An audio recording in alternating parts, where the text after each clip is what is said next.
ቁርአን ላይ ይሄንን አዘዝኩኝ እያለ ቃል የሚያዝኩኝ እያለ ይናገራል አላህ ሱብሓነሁ ወተዓላ። ተውራት ለማን ነው? ለሙሳ። ኢንጂል ለማን ነው? ለዒሳ። ቁርአን ለማን ነው? ለነብዩ ሰለላሁ ዐለይሂ ወሰለም። በሶስቱ ላይ ነው የታዘዘው። የመጀመሪያ የታዘዘው ማን ነው? ሙሴ ነው። ከማን ጋር? ከፈርዖን ጋር።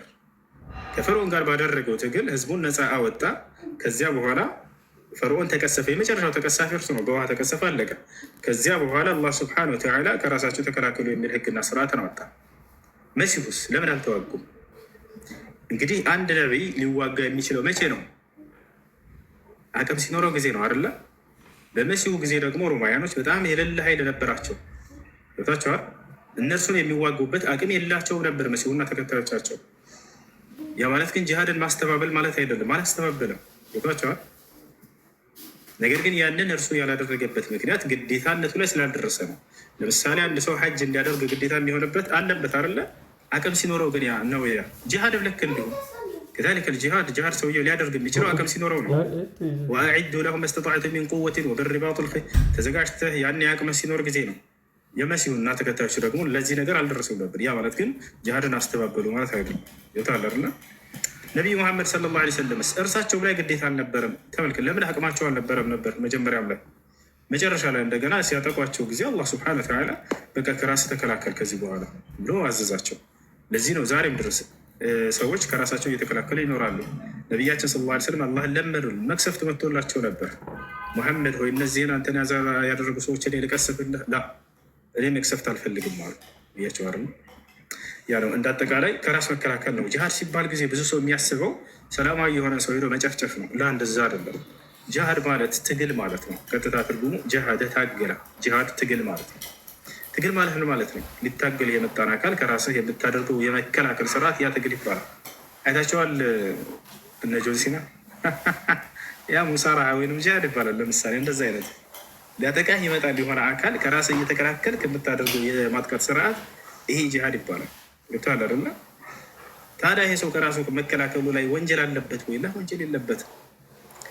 አላህ ታዲያ ማንን ነው ተዋጉ ያለን በቁርአን ላይ? ወቃቲሉ ፊ ሰቢልላህ አለዚነ ዩቃቲሉነኩም፣ እነዚያን የሚዋጓችሁን ከሃዲያኖች ተዋጓቸው ነው ብሎ አየህ አይደለ?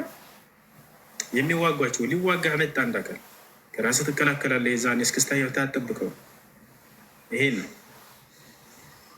እሺ ሰላማዊ ሰውን የገደለስ ይሄ የጀነትን ሽታ ያገኝም አሉ ነቢ ሰለላሁ ዐለይሂ ወሰለም። መን ቀተለ ሙዓሀደን ለም የሪሕ ራኢሐተል ጀና አሉ። ሰላማዊ የሆነን የሌላ እምነትን ተከታይ የገደለ ሰው ከሙስሊሞች ጋር ቃል ኪዳን ያለውን የሰላም ቃል ኪዳን ያለውን የገደለ ሰው የገነትን ሽታ ያገኝም እንዳትነኩ ብለዋል። ቦታቸዋል። ታዲያ ምን አይነት ነው? ሊዋጋ የመጣን ሰው ብቻ ነው። ሀታ ጦር ሜዳ ሰዎች በሚልኩ ጊዜ ነቢ ሰለላሁ ዐለይሂ ወሰለም እነዚህ አካሎች እንዋጋለን ካሉ ሙስሊሞችን ጦር ሜዳ ሲላኩ ምን ብለው ነው የሚያዟቸው? ላ ተቅቱሉ ጢፍለን ሰጊረን አንድ፣ ወላ ምራአተን ሁለት፣ ወላ ሸይኸን ከቢራን ሶስት፣ ወላ ቂሲሰን አራት፣ ወላ ራሂበን አምስት። ምን ይላሉ ነቢ ሰለላሁ ዐለይሂ ወሰለም? አደራ በጦር ሜዳ ላይ ስትሄዱ ጊዜ ሊዋጋችሁ የተጋፈጠን አካል ብቻ ነው የምትዋጉት እንጂ ህፃናቶችን እንዳትገሉ አንድ፣ ሴቶችን እንዳትገሉ ሁለት፣ ሽማግሌዎችን፣ አሮጌቶችን፣ አዛውንቶችን እንዳትገሉ እነሱ ሶስት፣ ቀሳውስቶችን እንዳትገሉ አራት፣ መነኩሴዎችን እንዳትገሉ አምስት። ይህን ያዟቸው ነበር። ምክንያቱም መነኩሴውም ሆነ ቄሱ የራስን ስራ ነው የሚሰራው፣ ሊዋጋ አልመጣም። ስለዚህ እምነቱ ሌላ ነው እና የጠላቶች ጓደኛ ነው ብላችሁ እንዳትነኩት መንገድ ላይ ብታገኙት ብለው ይከለክሏቸው ነበር። ይሄ ነው ፍትህ ብሎ ማለት። ታዲያ ምን አይነትን ሰው ነው ከተባለ ሊዋጋህ የመጣን አካል ብቻ ነው የምትዋገው። ወቃቲሉ ፊ ሰቢልላህ አለዚነ ዩቃቲሉነኩም ማለት እነዚያ የሚዋጓቸውን የሌላ እምነት ተከታይ ብቻ እነርሱን ተዋጉ እያለ ያዛል ማለት ነው። ይሄን ይመስላል። በጣም አመሰግናለሁ። በመጨረሻችን ነገር ለሌላውም ሰው በአጋጣሚው በጣም ብዙ ሰው ስላለ እዚህ አጭር መልእክት መናገር እፈልጋለሁ። እንደዚህ አይነት ክርክር ውስጥ ስንገባ ሚዲያው በጣም ተከፍቷል፣ ብዙ ነገር ይባላል። እያንዳንዳችን ሰላሙ ላይ የምንጨምረው ጠብታ ይሞላል፣ እንዲፈስም ያደርገዋል። በግልባጭ ክፉ ነገር በማድረጋችን የራሳችን የሆነ አስተዋጽኦ እናሳርፋለን። እንደዚህ አይነት ነገር በኃይል በስድብ በቁጣ ክፉ ነገር አንዳች ነገር የለም። እናመሰግናለን። እሺ ዛህራ ወይንም አቡከር ወይንም ሳልህ አንዳችሁ ካላችሁ መግባት የሚፈልግ ሰው ካለ መግባት ይችላል። እኔ ወደ መስጅድ ሊሄድ ነው። መግሪብ ሰላት ደርሷል እዚህ ጋር ከሌሉ በቃ